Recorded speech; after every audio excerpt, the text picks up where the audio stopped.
Hey everybody, let's talk about value collecting. So, in the Pokemon collecting hobby, there's different ways in which you can collect. Sometimes you have like a completionist.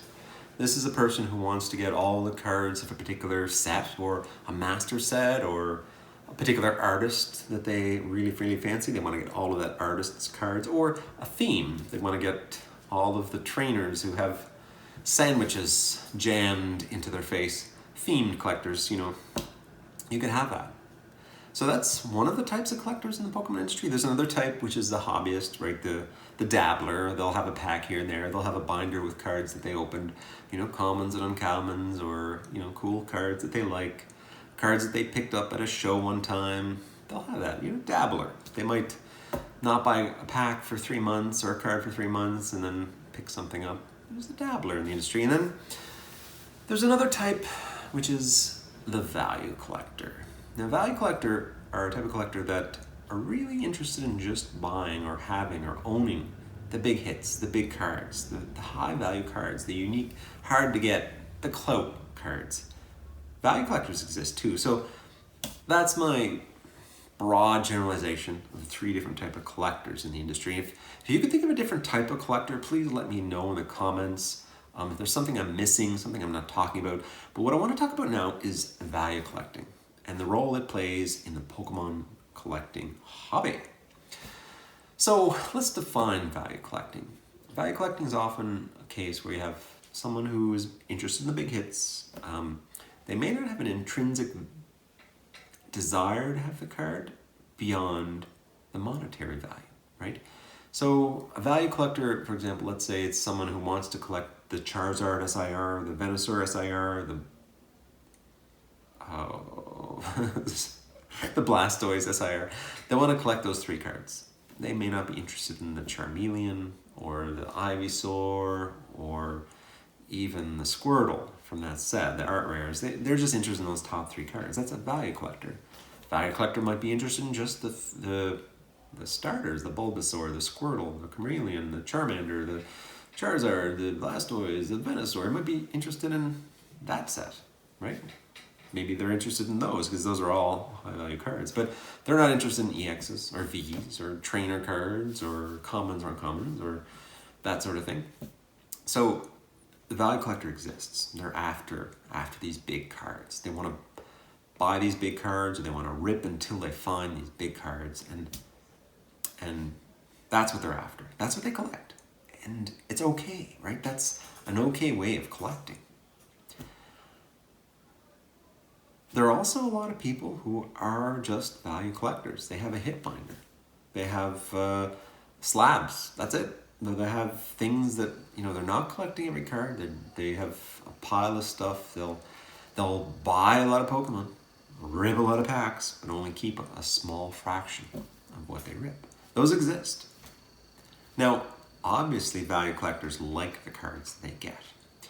The reason cards have a high value is because of demand, right? And demand exists because cards are intrinsically desired. So you're a value collector, you're sort of going with the crowd, what the crowd wants. You're after the big hits. You're sort of not, you're not in a niche. You're sort of, give me the big ones. Give me the ones everyone wants. That's the ones I want. I want the Moonbreon. I want the Alt Arts. I don't want cool trainer gallery. I don't want the Iono. I just want the big hits. Or I want the Iona because it's a big hit, because it has high value. So that exists, right? It's okay. You'll find out as I go through this. It's such a critical part to the overall collecting industry as these value collectors. They provide so much to the Pokemon hobby. And, of course, what's interesting about value collectors is there could be a cycle, right? You could be a value collector, you could transition into a set, you can transition into a niche, you can transition back into a value collector, transition to someone who just wants the hits, just someone who wants to have fun with some reverse hollows. You can move back and forth in the hobby, and that's okay too, it happens. But value collectors often start as maybe an adult enters back into the hobby. They decide, I'm going to rip until I get the big value card, or I'm going to buy just the big value cards. Adults do this. Or I'm going to buy all the base set, or I'm going to buy all the Neo that I couldn't get when I was young. That happens, right? They're just collecting these big value cards versus completionists who are sort of gathering and collecting and adding and unfortunately hoarding cards. It happens too. But value collectors, maybe you're exposed to the toxic TikTok ripping culture. Well, they open a pack and say, oh, nothing. You look at the rare, nothing. Maybe that's what they're exposed to. Adults see that stuff on TikTok and they realize, well, why should I be interested in a $1 EX card or a trainer card or the cool art when, I really just want the Blastoise SIR. So that can happen too. Adults can enter and become this sort of, put the mindset on of a value collector. I'm a gambler, right? I just want the big hit.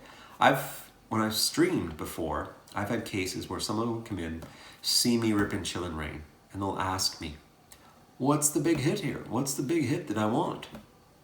And they'll buy like a booster box of Chilling Rain and they'll be like, what's the big hit? So they're just they're a value collector. And that's okay, right? It's okay to be like that. Adults have money, they don't have the time to research everything, they just want the big hits. They exist. Kids, different, right? Kids enjoy it a bit more. One thing about the value collectors is they provide a huge service to the overall collecting hobby. A huge service. And that is providing the hands or the money that causes cards to go up in value. They're the ones that pay money for these high value cards, and for cards to go down in value. They rip so much that all these cards that no one wants or they don't want, they go back into the single cycle. And I gotta say, if it wasn't for value collectors, we really wouldn't have a Pokemon store. They provide such value to us as a Pokemon store when they trade in their singles that they don't want for store credit to rip more packs. Huge value to us, right? So that's what value collectors do, is they provide the invisible hands of supply and demand.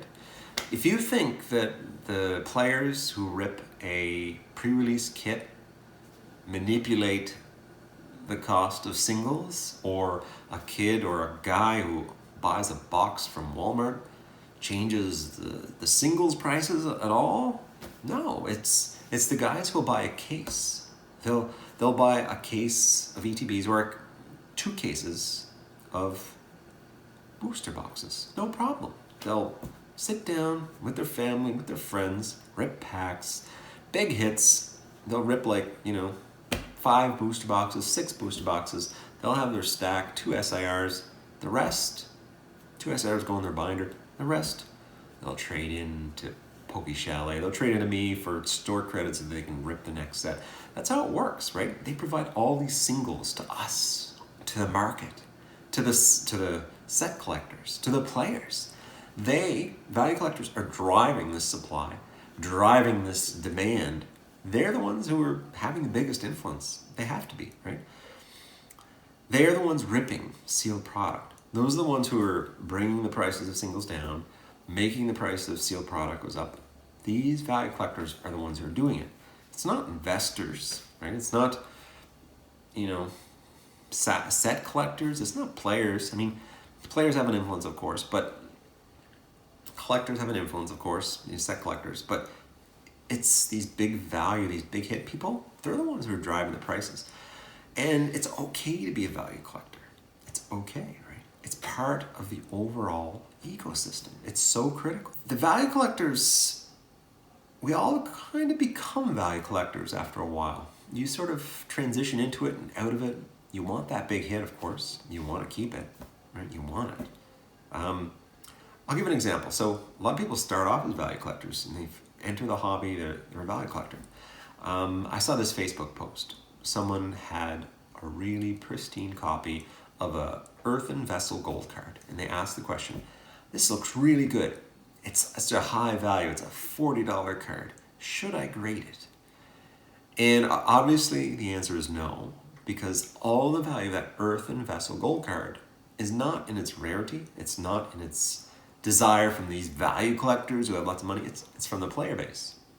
You put it in a slab, it becomes useless, right? You're not going to get more money for that card. When it goes out of rotation, values are going to drop like like crazy. You don't slab that. That's a case where you have to say, well, what would a value collector do with this?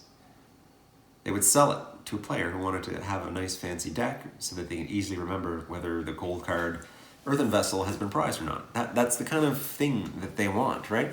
Players. So you have to think about these high value investors when you're collecting, because you can make decisions based on the knowledge of them. You know that certain cards will fetch a high value. You know that certain cards, well, I can pick up as a single later because it'll become more readily available because people are ripping tons and tons of packs. These value collectors are good for the ecosystem.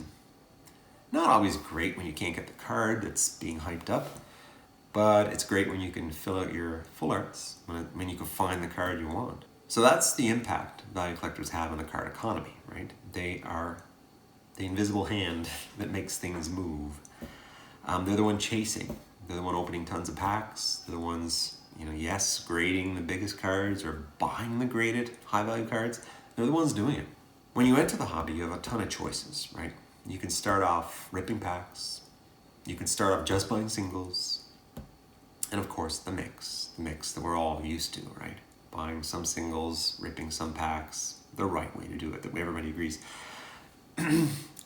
If you're a high value person, you come in as an adult, you have disposable income, you fall into this trap of ripping.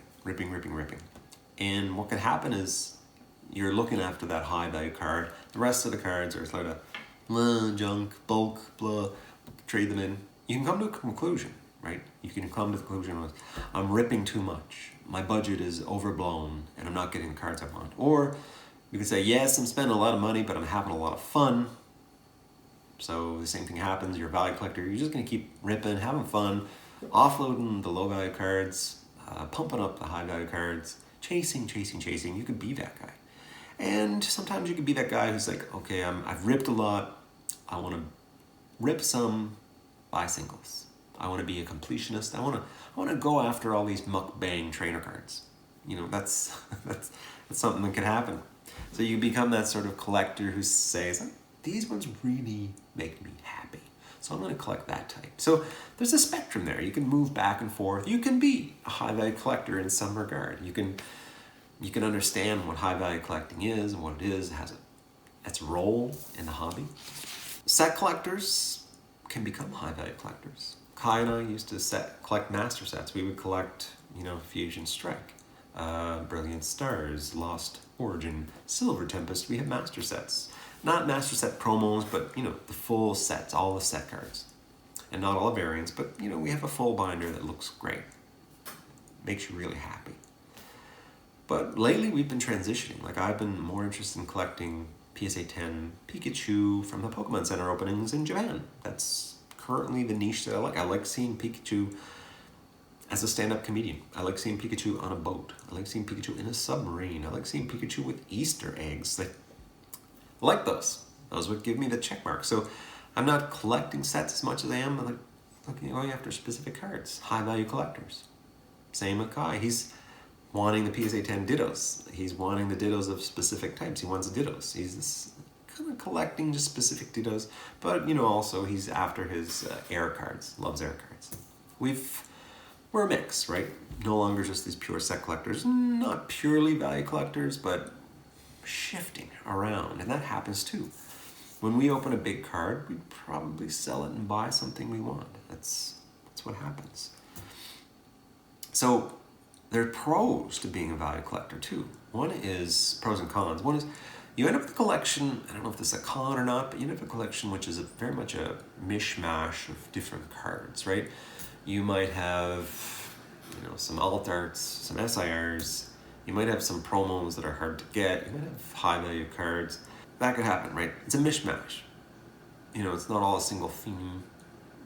But what happens when you're a high value collector, you have this much better option of exiting the hobby. So I'll tell you right now, it's a lot easier to sell 100 cards worth $10,000 than to sell 1,000 cards worth $10,000. Much, much easier. People will pay more for the high value cards than they will the many, many low value cards. It's just the nature of it. Because with the high value cards, the margins, the effort, that's all built in. You sell a card for 10% profit. On a $100 card, you make $10. You sell a card for 10% profit on a $1 card, you make 10 cents. It's the same amount of effort. But high value cards, high value collectors, much more appealing for an exit. If you want to leave the hobby, you want to take some of what you've invested and take it out. High value collector, a lot easier to do that. And you may think it's going to be harder to find someone to buy you out, but it's not. It's going to be easier. High value collector, there's also a lot of clout, right? If you show up with a Pelican or a Zion case and it's filled with Moonbryons or alt arts or SIRs, PSA 10s, you get a little bit more clout, which is, some people like that. Some people enjoy being fawned over for their vast collection versus the guy with the binder who has the full set of, tropical islands, right? Different. Maybe one is more, appeals to you more, but it's a lot easier from a clout perspective to sell those cards. It just becomes easier to find many buyers. So that's the thing about it. You have to pros and cons of being just a value collector. We cannot all be value collectors from the start. We don't have tons of disposable money. So that's where it comes down to thinking about value collectors and thinking about your collecting habits and thinking about, are there cards that I can pick up when they're cheap, less valuable, that will make it there, that'll make it to be a desirable high value collector card. Like, think of the Mario Pikachus. Think of the Poncho Pikachus. Think of those cards that, they always were cool. I mean, Mario, Luigi, always cool. But were they $1,000 cool? At the time, no. So think about it like that. What's something now that maybe in 5 years might be worth a lot more? And start to incorporate that concept that these value collectors exist. They're not in the hobby yet. They're going to come in 5 years. What are the cards that are available now, widely available, that aren't going to be available in 5 years? Sets. I think there's going to be still a lot of set cards around. But often look at the promos. Often look at the cards that are kind of unique or hard to get. Consider those as possible plays. Think about, there's a few things that are sort of in my radar right now. Like the traditional Chinese promo Pikachu that's going to be released in that collection box. Really cool Pikachu. Will it be released in Japanese? Will it be released in English? Don't know. But right now, that could be a really cool card. Pick up 5 of those Japanese promos, put them in your binder, get them graded, do whatever you want, but keep them. In 5 years, maybe that Pikachu, maybe China has a lot more collectors who are looking after that promo card. Maybe Chinese becomes more common collecting. It's speculating, right? But you're doing like a low risk speculation on that card. Maybe it's something that'll be value collector in the future. I mean, even look at the cards that were released in English, part of the treasure chest box, the summer Scarlet and Violet summer get promo. It has the Pikachu and the 3 starters. That box, the kids box, wasn't really searched after by a lot of big collectors, right? A lot of big collectors don't have that promo. Kids, yeah, kids promos get roughed around. So maybe a pristine or a 10 in that will be value of the future, maybe. I don't know. The Indonesian with the really tacky shirts, the Pikachus from Indonesia. Maybe those cards would be unique and fond after. I kind of want them just because they give me this like Pikachu in a friggin' Indonesian tacky t-shirt. I like it, right? That appeals to me. So I'm going to pick up some of those, add them to my collection. They're unique. They're not that expensive right now. Like them. So think about your collecting. Are there cards that you just like that, it wouldn't be too bad if I had 2 of these or 3 of them. And maybe down the line, it'll be worth nothing. but that's okay because I like it. Or maybe down the line, it's a Gyarados Poncho Pikachu, or it's a Mario Pikachu, or it's a Scream promo, or it's a Van Gogh promo. Like, there's these promos that become opportunities, and you should think about that. Like, I think the Van Gogh, 5 years down the line, I mean, it's common right now, but will it still be as common? The special delivery Charizard, the special delivery Pikachu, those are really cool cards. I am very tempted to spend money on getting the ones that I missed. Like, I think I missed the Pikachu. Or even the Unicaba promos. They're really cool, they're promo, they're abundant, everyone has them in their collection now, Unicaba. Not many people have the Pikachu. I mean, not many people have the full set of Eevees. Maybe they'll eventually release that Charizard, and that'll become a big thing to have the whole set. So think about it like that. There's opportunities. And when you're collecting, think about what these high value collectors might want in 5 years if you plan to stick around. You could be a high value collector now, and there's pros to being that. There's pros to not ripping packs, not having binders, not having bulk, not having all that. There's pros to that.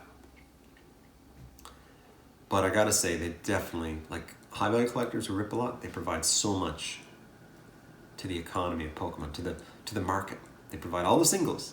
They are the invisible hands raising and lowering prices. Those are the people who are moving money around, and it's okay.